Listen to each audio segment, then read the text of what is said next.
우리나라가 이제 마약으로부터 안전하지 않다는 것은 이제 잘 알려지게 되었습니다.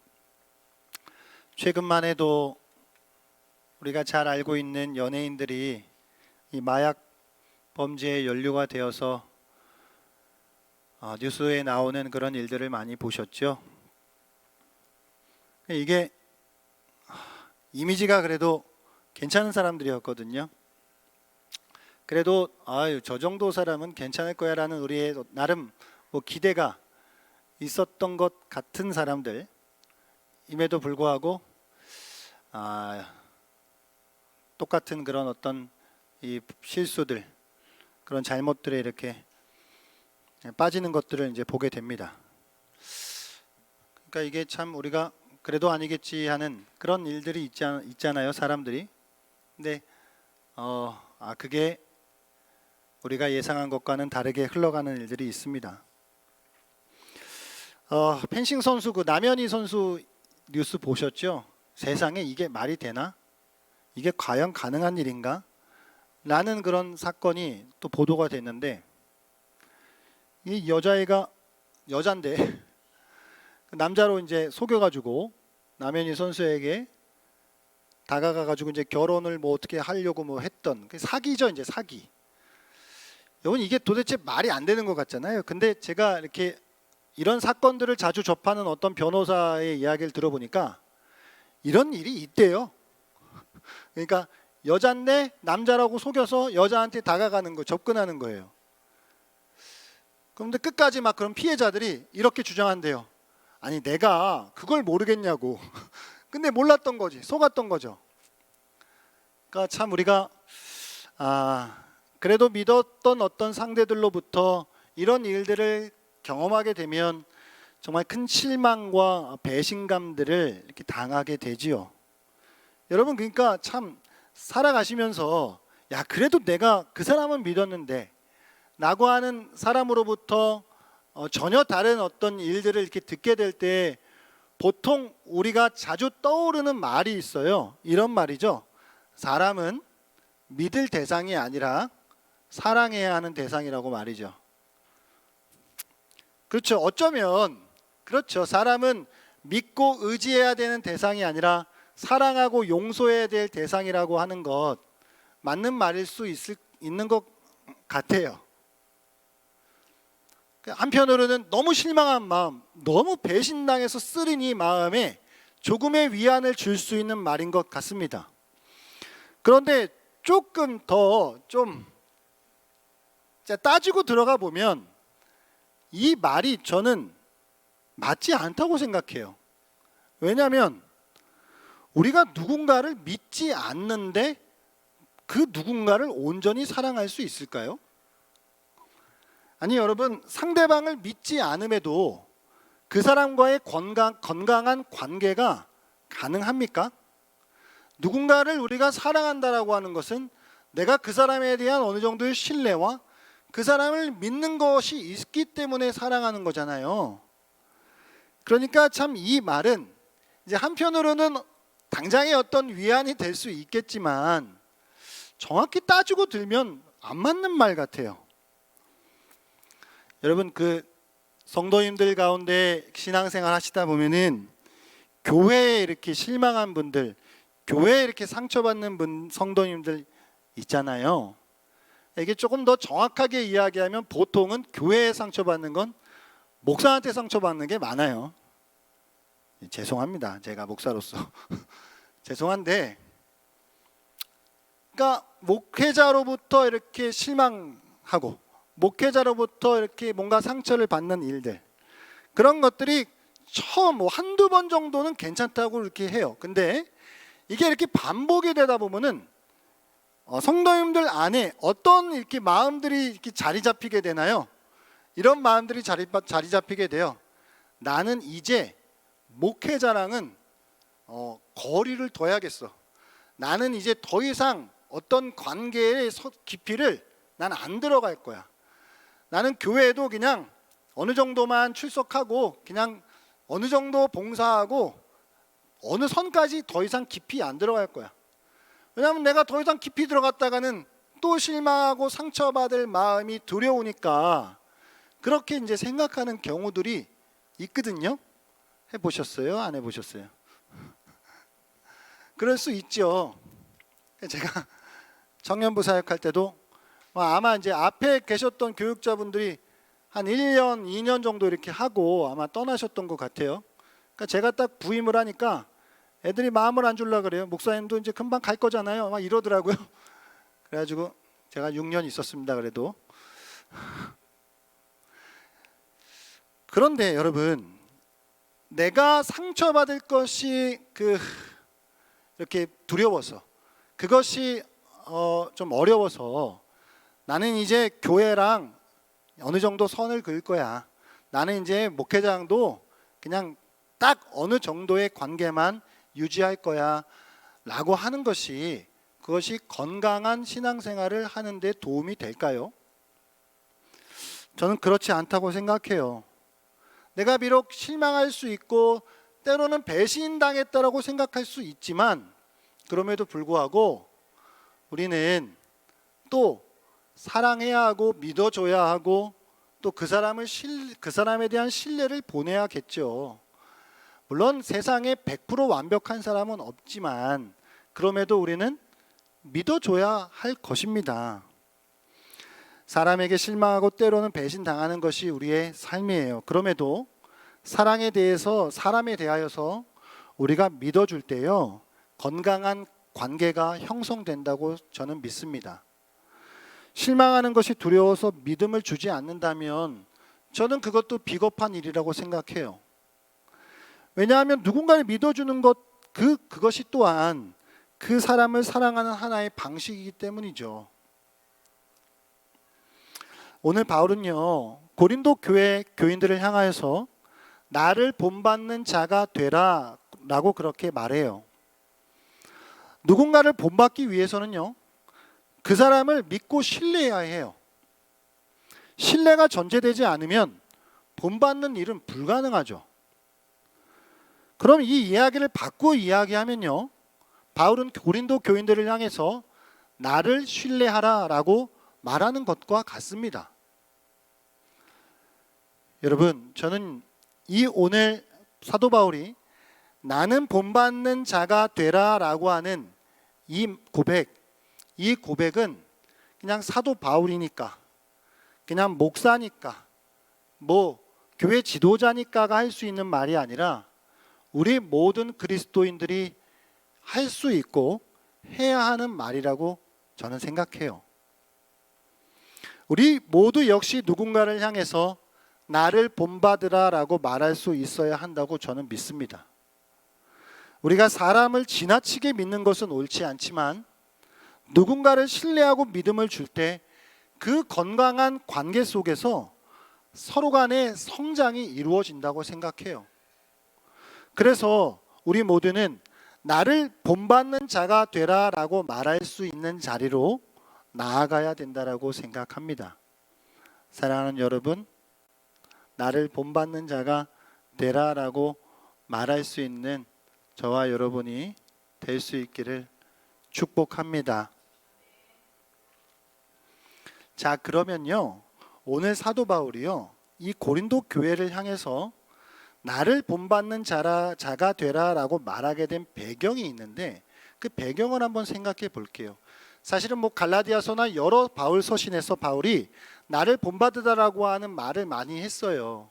그리고 이제 오늘 이 고린도 교회를 향해서 오늘 고린도전서에서 말씀하고 있는 것인데, 이렇게 나를 본받는 자가 되라라고 말하게 된 배경이 있다는 것인데, 그 첫 번째 배경은 지금 고린도 교회의 상황이에요.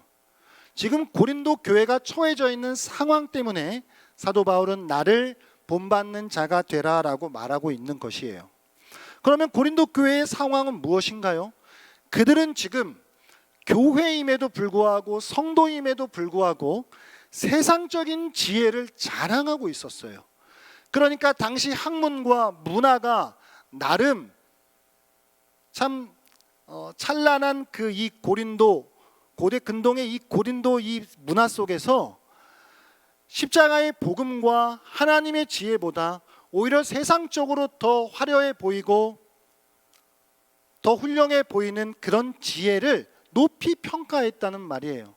뿐만 아니라 그들은 나름대로 당시 고린도가 상업적으로나 문화적으로나 되게 발달이 되어 있었는데, 그런 자기의 도시의 그런 발달된 배경 속에서 마음이 우리는 그래도 세련된 사람들이야, 우리는 그래도 나름 뭐 있는 사람들이야 라고 하는 생각으로 인해 교만함이 이들 안에 있었어요. 뿐만 아니라 그것으로 인해서 방종하는 모습들이 있었고요. 게다가 이들은 파당을 만듭니다. 나는 바울파다, 너는 게바파다, 누구는 아볼로파다, 이렇게 그룹을 만들어 가지고 자기들이 잘났다고 네가 잘났니 내가 잘났니 그렇게 다투고 있는 모습들이 이 고린도 교회 안에 있었단 말이에요. 그러니까 하나님의 성경적인 가치를 더 중요하게 생각하는 것이 아니라 세상에서 더 좋다고, 세상에서 더 화려하다고, 세상 사람들이 부러워할 만한 것이다라고 여겨지는 것들의 마음을 빼앗기고 그런 명예들을 추구하는 그런 어떤 모습들을 보이고 있었기 때문에 사도 바울은 오늘 그들을 향하여서 나를 본받는 자가 되라 라고 그렇게 말하는 거예요. 두 번째 배경은 이래요. 사도 바울이 고린도 교회의 영적인 아버지이기 때문에 그렇습니다. 고린도 교회는 사도 바울이 제2차 선교 여행 때 개척한 교회예요. 그런 의미에서 바울은 고린도 교회 성도들을 영적으로 낳았다라고 말할 수 있지요. 사내들인 문서에 보면은 이런 말이 있다고 해요. 만일 어떤 이가 이웃의 아들에게 토라를 가르치면 그것은 그가 이웃의 아들을 낳은 것과 같다라고 하는 말이요.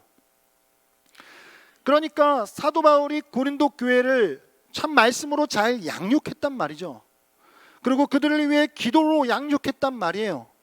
그런 의미에서 고린도 교인들에게 있어서 바울은 믿음의 아버지였고 영적인 아버지라고 말할 수 있던 것입니다.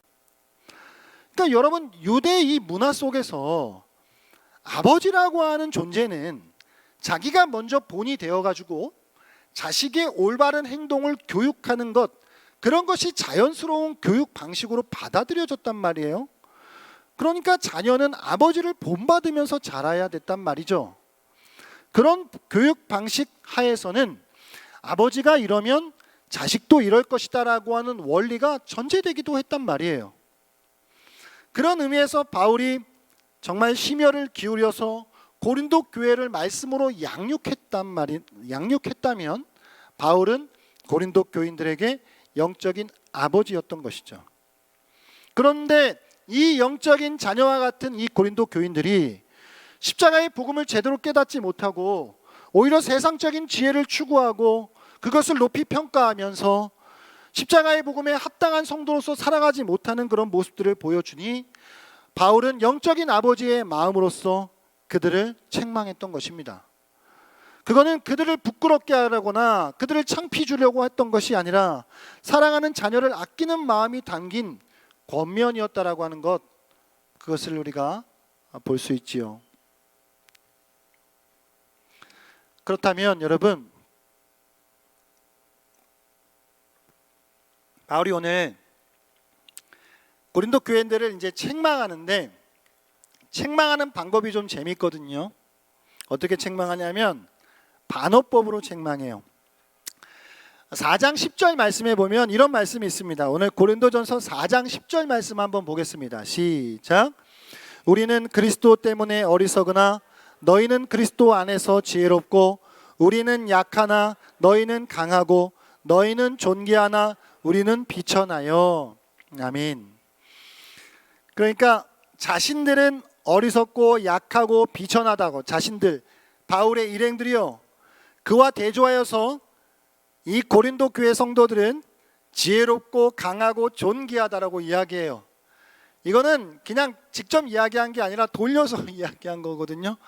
그러니까 여러분, 우리 성도님들 중에도 보면 이렇게 돌려까기 잘하시는 분들이 있잖아요. 이렇게 바울이 이렇게 돌려서 깐 거예요. 지금 우리는 지금 어리석고 약하고 비천한데 너희들은 지금 지혜롭고 강하고 존귀하다. 이 지혜롭고 강하고 존귀하다라고 하는 건 정말 하나님 기준에서의 지혜롭고 강하고 존귀한 것이 아니라 세상 가짜, 아무것도 아닌 헛된 지혜로움과 강함과 존귀함이 그걸 따르고 있다. 그렇게 말하고 있는 것이거든요. 그러면 여러분, 바울이 나를 본받으라고 이야기할 때에 그 책망의 방법 속에 특별히 어떠한 방식으로 또한 그들에게 책망을 하냐면 자기가 어떻게 살아온 것에 대한 간증을 하면서 책망을 하거든요. 그게 오늘 4장 11절 13절 말씀인데 같이 한번 읽어보겠습니다. 시작. 바로 이 시각까지 우리가 줄이고 목마르며 헐벗고 매맞으며 정처가 없고 또 수고하여 친히 손으로 일을 하며 모욕을 당한즉 축복하고 박해를 받은즉 참고 비방을 받은즉 권면하니 우리가 지금까지 세상의 더러운 것과 만물의 찌꺼기 같이 되었도다. 아멘. 여러분, 이것이 지금 바울이 십자가를 전하는 이 복음의 종으로서 어떻게 살아왔는지에 대한 것들을 이야기한 다음에, 그런 다음에 나를 본받으라고 한단 말이에요. 얼마나 십자가 복음을 전하다가 이게 수치스러움을 일을 당하고 모욕적인 일을 당했는지 표현하기를 우리가 지금까지 세상의 더러운 것과 만물의 찌꺼기 같이 되었도다 그래요. 이것이 바울이 예수의 종으로서 살아온 지난 과거의 그런 모습이었단 말이에요. 여러분, 조금 더 구체적으로요, 나를 본받는 자가 되라고 하는 것에서 그 내용이 있을 거예요. 그럼 오늘 그 내용을 좀 생각해 보고자 하는데, 첫 번째로는요, 바울이 나를 본받는 자가 되라고 했는데 먼저는 성공적인 모습을 본받는 자가 되라고 하지 않았어요. 그러니까 다시 말하면 내가 많이 성공했는데 내 성공적인 거 너희를 본받아라고 말하지 않았다고요. 바울이 얼마나 위대한 일을 많이 했습니까, 여러분? 기독교 역사 가운데 바울만큼 위대한 일 한 사람도 없을 거예요, 별로. 정말 수많은 교회를 세웠죠. 그럼 바울이 이렇게 얘기하지 않았어요. 야, 내가 교회 몇 개 세웠는데 니들도 그렇게 세워. 아니면 바울이 야, 내가 복음을 전하면서 얼마나 수많은 사람들을 만났는데 너희들 나 좀 본받아, 이렇게 이야기하지 않았다고요. 바울이 정말 가지 못할 곳까지도 가면서 복음 전파를 위해 얼마나 많이 다녔단 말이에요. 그럼 내가 여기도 갔고 저기도 갔다, 너희도 좀 그렇게 이렇게 이야기하지 않았어요. 바울이 세워놓은 이 업적들을 가지고 나를 본받으라고 말하지 않았습니다. 그러면 바울이 정말 나를 본받으라고 말한 것은 무엇일까요? 그것은 복음의 핵심과 능력을 본받으라고 했던 것이에요. 그러니까 세상의 지혜가 아닌 십자가의 복음을 자랑하는 그 모습을 본받으라고 이야기한 것이죠. 세상에서 높은 자리가 아니라 낮은 곳에 처한 자신의 모습을 본받으라고 한 거예요. 복음을 위해서 고난받는 그 모습을 본받으라고 했다고요. 그리스도 안에서 어리석고 그리스도 안에서 약하고 그리스도 안에서 비천한 그 모습을 본받으라고 했습니다. 더 나아가 주님을 따르고자 하기 위하여 분투하는 그 모습을 본받으라고 했던 거예요. 죄와 피 흘리기까지 싸우는 그 모습을 말이죠. 여러분, 한번 제가 여쭤볼게요. 우리가 예수님을 본받아야죠. 믿으십니까?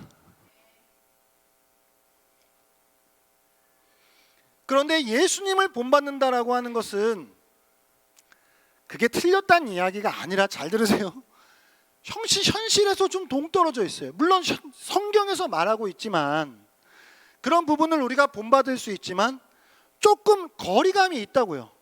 그러면 우리가 현실적으로 실질적으로 어떻게 예수님을 본받을 수 있나요? 누군가가 예수님을 절절하게 사랑하는 그 모습을 보면서, 누군가가 정말 주님 안에서 그리스도의 종으로 살아가는 그 모습을 통해서 예수님을 본받는 것이 현실적이잖아요. 그러니까 많은 경우에는 때로는 구약시대의 제사장, 선지자, 왕들을 통해서 그들이 어떻게 하나님을 섬기는지를 보면서 또 하나님을 섬기는 모습을 배워가는 것이잖아요. 이게 현실이잖아요. 그러니까 실질적으로는 바울은 정확하게 오늘 여기에서 본질적으로는 그래요.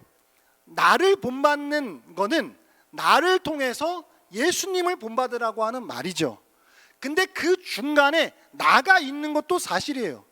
바울이 없으면 예수님을 고린도 교회 성도들이 예수님 못 봤잖아요. 그 예수님 못 본 그 성도들이 예수님 본받는 것이 좀 추상적이잖아요. 그러면 바울을 통해서 예수님을 본받는 것이 훨씬 쉬운 길이잖아요. 중간에 어떤 사람들이 필요한 것이 맞아요. 그러니까 저와 여러분은 어느 수준에서 우리는 누군가에게 나를 본받는 자가 되라라고 말할 수 있어야 한다고요.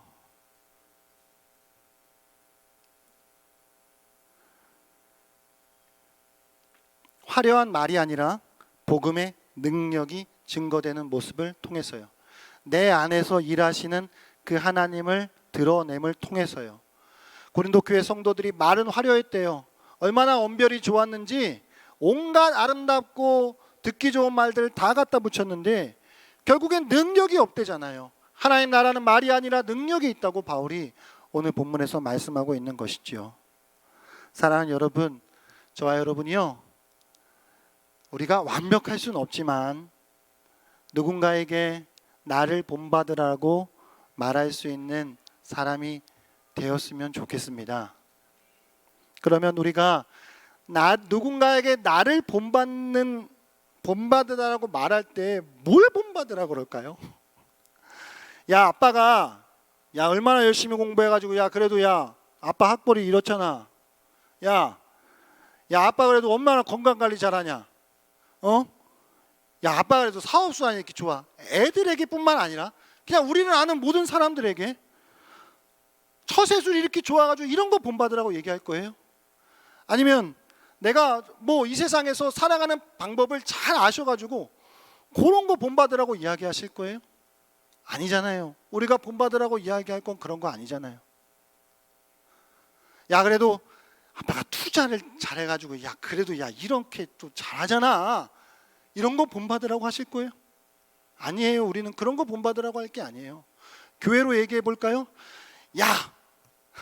그냥 자녀라고 이야기하고요. 한번 가정하고 제가 연극을 한번 해볼게요. 아빠가 한 교회에서 몇 년을 섬겼는데 지금 교사로 지금 15년 20년을 섬겼어. 성간회에서 얼마나 내가 수고를 많이 했는지 알아? 내가 그래도 우리 집 소득에 비해서 헌금을 이만큼 해. 이런 거 본받아야 되는 거잖아. 나 1년 52주일 동안 나 주일 한 번도 안 빠졌다. 이런 거 본받으라고 하실 거예요? 이런 거 우리가 본받으라고 하는 거 아니잖아요. 우리의 인생의 화려함이나 세상적인 자랑, 그런 거 우리가 본받으라고 할 우리의 주제가 아니에요. 우리의 주제는 예수님을 따르고자 하는 우리의 마음이에요. 바울이 오늘 종이었다고요. 거의 그리스도의 노예였다고요. 그 마음 본받으라고 얘기했단 말이에요. 저는 유초등부 사역할 때 애들한테 종종 이런 말 했어요. 애들아, 전도사님이 예수님 사랑하는 것보다 너희들이 예수님 사랑하는 마음이 더 클 수 있다. 맞잖아요. 여러분, 이게 목회자에게만 적용되는 문제입니까? 아니에요. 우리 모두에게요. 그리스도의 종된 마음을 가지고 살아가는 모습은 목회자보다 여러분들이 더 하실 수 있잖아요. 우리는 그 모습을, 그 마음을 본받으라고 말할 수 있어야 되지 않을까요? 제가 최근에 너무 슬픈 일이 있었어요. 제가 정말 존경하는 목사님이거든요. 너가 인생에서 가장 영향을 받은 사람이 누구야? 그러면 두 사람을 이야기하는데 그중 한 분이었어요. 제가 신학교에서 배운 게 50%라면 좀 가장해서 그분한테 배운 게 50%예요. 그만큼 저에게 있어서 멘토였고, 나의 어떤 이게 좀 표현이 이해하고 들으세요. 나의 우상이었거든요. 좀 표현 이해하고 들으세요. 근데 그분이 최근에 교회에서 이제 사임을 하셨어요. 은퇴를 하셨어요. 은퇴할 때가 안 됐어요. 느낌이 오시죠? 문제가 터졌습니다. 여자 문제였어요. 제가 그 소식을 듣고 좀 마음이 너무 무너지는 거예요.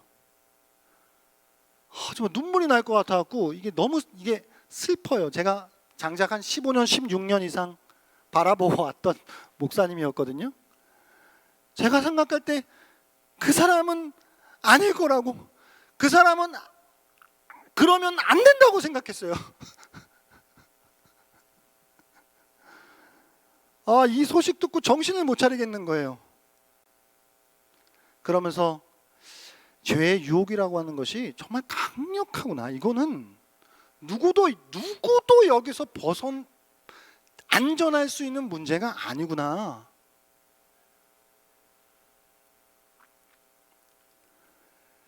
그러니까 여러분, 사람은 믿을 대상이 아니라 사랑의 대상이라고 하는 말, 저는 이 말을 오늘 좀 반박하는 건데요. 아니요, 믿지 않는데 어떻게 사랑해요? 그러면 우리가 어떤 사람에게 실망하고 배신당하는 일이 있을 때, 야, 그래, 사람은 믿을 대상이 아니라 사랑해야 할 대상이야라고 그냥 그렇게 넘어가지 말고 몸부림을 쳐서 실망스럽지 않게, 배신당하지 않게 해야 하지 않을까요?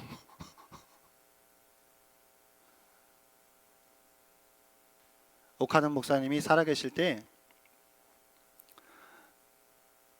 그 교회에서 이제 청소하시는 분이 계셨대요. 그분이 인터뷰를 듣는데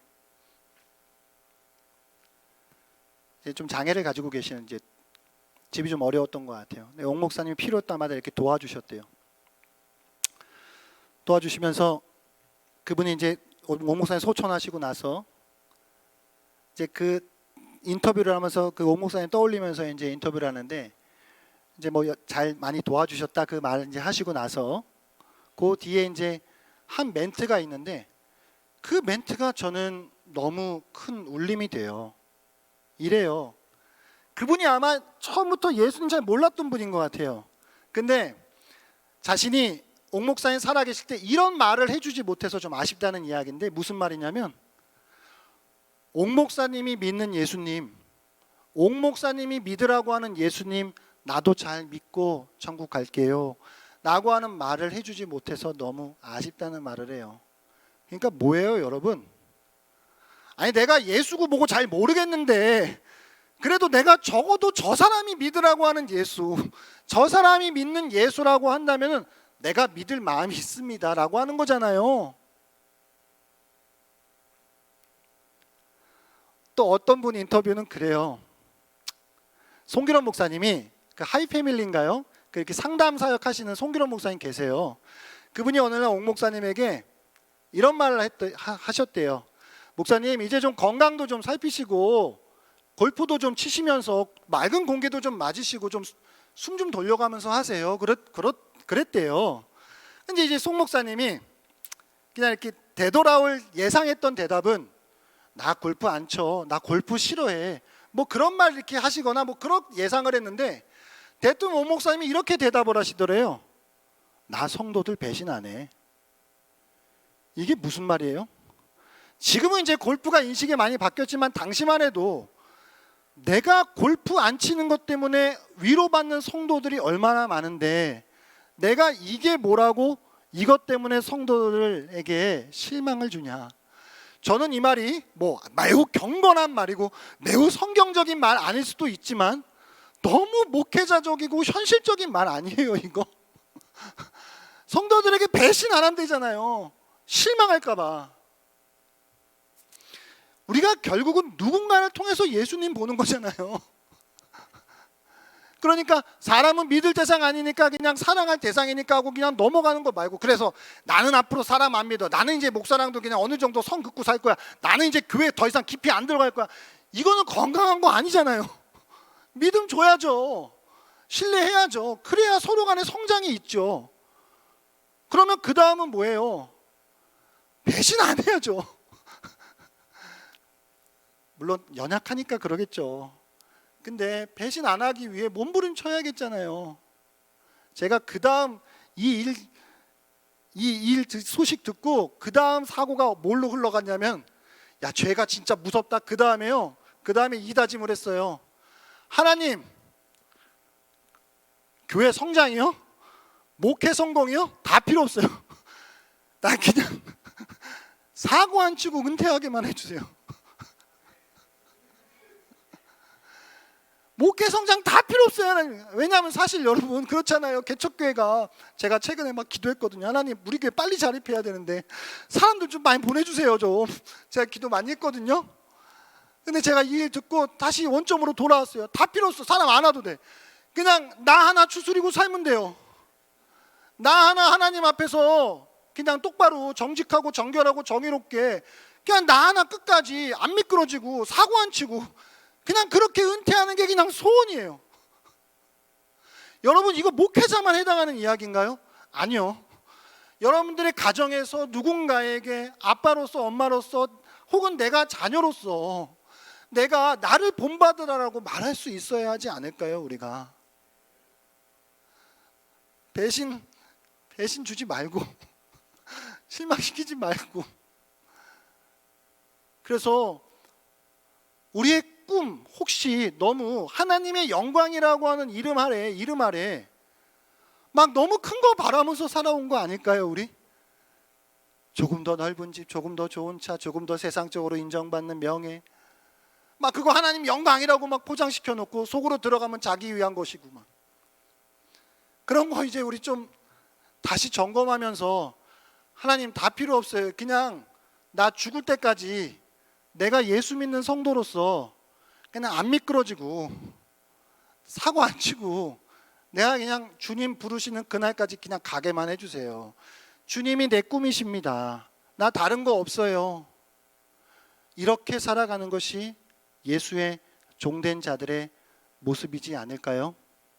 우리가 이렇게 살아간다면 우리는 누군가에게 나를 본받으라고 말할 수 있을 것 같아요. 우리 잘나서 그러는 거 아니잖아요. 우리의 마음을 우리가 지키고 그 마음을 본받으라고 말할 수 있는 거잖아요. 우리 모두 서로를 배신하지 말고 우리 믿음의 이 길에서요 끝까지 이탈하지 않고 다 필요 없어요. 그냥 다 필요 없어. 그냥 뭐 좋은 거 이런 거 없어도 돼요. 그냥 끝까지 하나님 안에서 네 믿음이나 잘 지키고 살면 돼요. 그냥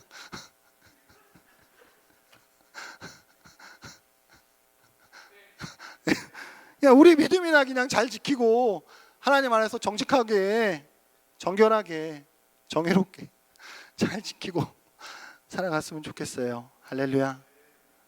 우리 같이 찬양할 텐데요, 아마 잘 모르시는 찬양일 텐데 우리 가사를 하나님 좀 큰 꿈 같은 거 다 필요 없어요.